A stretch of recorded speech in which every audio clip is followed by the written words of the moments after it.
में जब एक सोवियत ऑफिसर ने दो छोटे छोटे पिल्ले एक टैंक के नीचे फेंक दिए। जब पिल्लों की मां ने ये देखा तो वो तुरंत रस्सी छुड़ाकर अपने पिल्लों के पीछे भागी। असल में उस अफसर के ऐसा करने के पीछे एक कारण था। वो अपनी फौज के कुत्तों को दुश्मन यानी जर्मनी के टैंक्स को तबाह करना सिखाना चाहता था। पर इस घटना से कई कुत्तों के मालिक बहुत नाराज हो गए। जो लोग अपने कुत्तों को साथ लाए थे वो इस जगह से जाने लगे।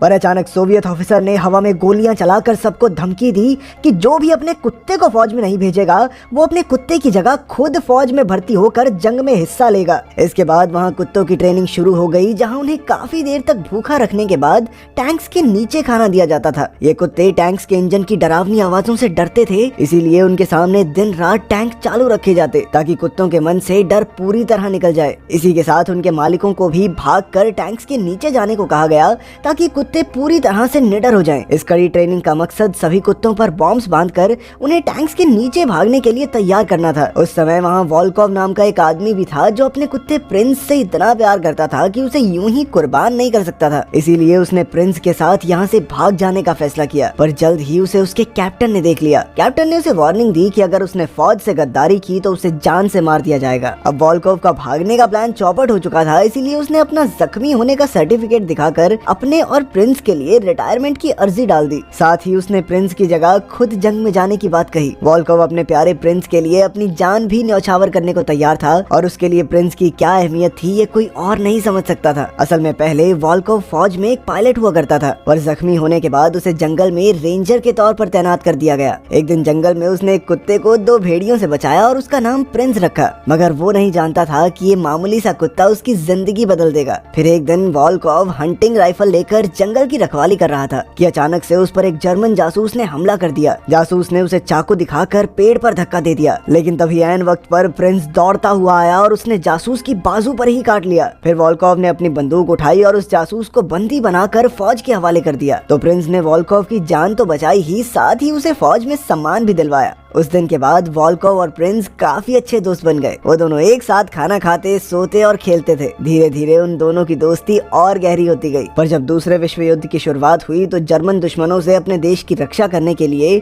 वॉल्कोव प्रिंस के साथ मिलिट्री में शामिल हो गया। वो अब भी जख्मी था, इसीलिए उसे कैंप ड्यूटीज, डॉक्टर की मदद करना, इस तरह के काम दिए जाते। एक दिन वो डॉक्टर के साथ बातचीत ही कर रहा था कि अचानक एक जर्मन बॉम्बर ने वहाँ हमला कर दिया। उनके काफी कैंप्स तबाह हो गए, पर वॉल्कोव खुशकिस्मती से बच निकला।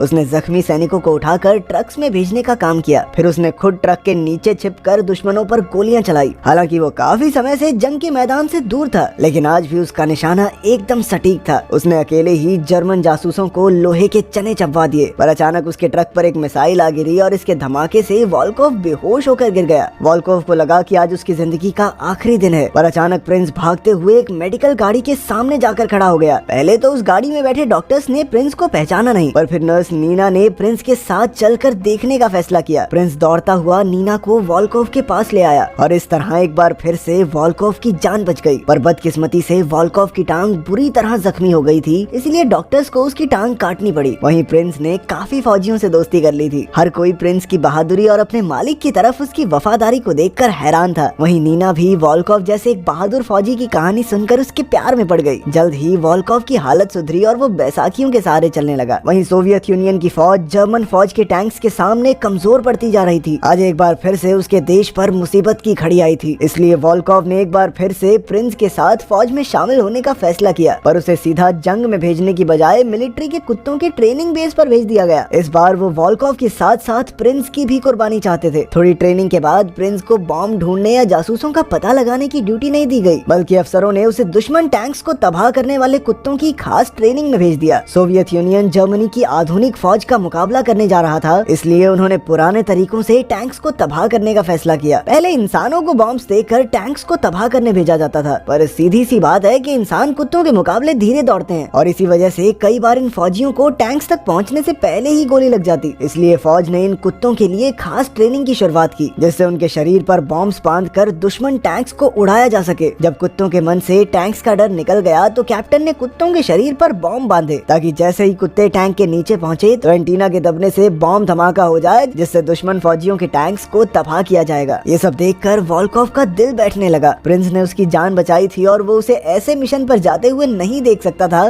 जिसमें उसकी जान जाना तय है। इसलिए आखिरकार उसने अपना अपाहिज होने का कार्ड निकाला और मिलिट्री हेड को कार्ड देकर फौज से निकलने का फैसला किया। पर मिलिट्री हेड ने उसकी तरफ देखा और कहा कि तुम सिर्फ एक कुत्ते के लिए अपने देश से गद्दारी कर रहे हो। आखिरकार वॉल्कोव दुखी होकर अपने कमरे में आया और उसने गुस्से में अपनी बैसाखियां उठाकर चारों तरफ तोड़-फोड़ करनी शुरू कर दी। ये सुनकर नीना तुरंत कैंप पर वॉल्कोव को हौसला देने आई। आज उनका देश खतरे में है, इसीलिए हर इंसान अपनी तरफ से पूरी हिम्मत करके देश की हिफाजत करने में लगा है। नीना ने उसे समझाया कि प्रिंस सिर्फ उसका कुत्ता नहीं है, वो देश की हिफाजत करने वाला एक बहादुर फौजी भी है। अगर उनका देश हार गया तो वॉल्कोव और प्रिंस दोनों को बंदी बना लिया जाएगा। आखिरकार नीना की बातें सुनकर वॉल्कोव ने फौज छोड़ने का मन बदल लिया। फिर अगले दिन ट्रेनिंग के समय उसने कर्नल के हाथ से कुत्तों का खाना चुराया और दौड़कर एक टैंक के नीचे गिर गया। ये देखकर प्रिंस भी दौड़कर टैंक के नीचे आ गया। पर प्रिंस को कुत्तों के खाने में कोई दिलचस्पी नहीं थी, बल्कि वो तो सिर्फ अपने मालिक की जान बचाना चाहता था। जल्द ही कर्नल ने प्रिंस और मिलिट्री के बाकी ट्रेंड कुत्तों को जंग के मैदान में भेजने का फैसला किया। अब वॉल्कोव के पास कोई और चारा नहीं था। उनके सामने जर्मन फौजियों की एक टुकड़ी और 4 बड़े टैंक्स खड़े थे। जैसे ही जंग शुरू हुई तो कर्नल ने ट्रेनर्स को अपने कुत्तों पर बॉम्ब बांधने का हुक्म दिया ताकि वो जर्मन टैंक्स को जल्दी से तबाह कर सके। लेकिन जैसे ये कुत्ते के ऊपर बॉम्ब बांधा गया वो सीधा जाकर सोवियत टैंक के नीचे घुस गया। असल में उन्होंने कुत्तों को सोवियत और जर्मन टैंक्स में फर्क तो सिखाया ही नहीं था। जब तक कर्नल को इसका एहसास हुआ तब तक बहुत देर हो चुकी थी। ये कुत्ता बहुत तेज था और इससे पहले कि फौजी उसे गोली मारते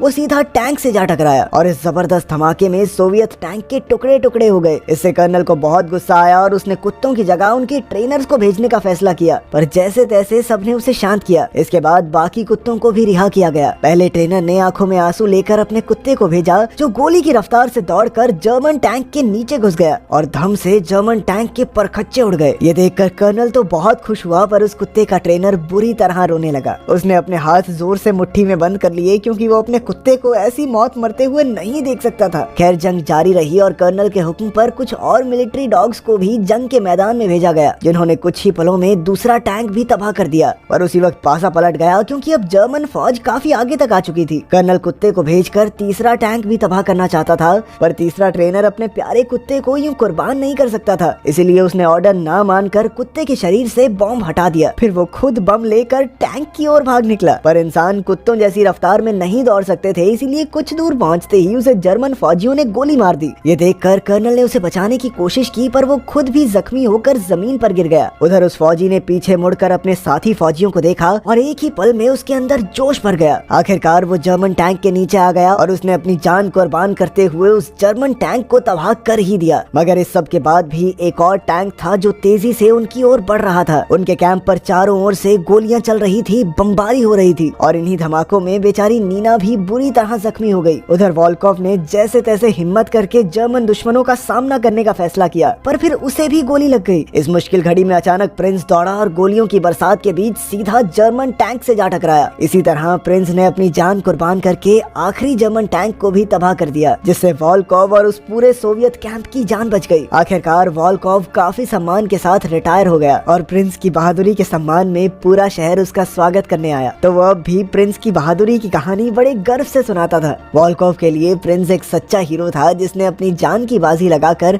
पूरे देश की रक्षा की थी। ये एक सच्ची कहानी है जब दूसरे विश्व युद्ध में सोवियत यूनियन के पास जर्मन्स के आधुनिक टैंक्स का मुकाबला करने का कोई उपाय नहीं था। बाद में जब सोवियत यूनियन ने भी अपने आधुनिक टैंक्स तैयार कर लिए थे, उसके बाद उन्होंने कुत्तों का इस्तेमाल करना बंद कर दिया था। लेकिन आपका क्या सोचना है कि जरूरत की उस घड़ी में क्या कुत्तों का इस्तेमाल करना सही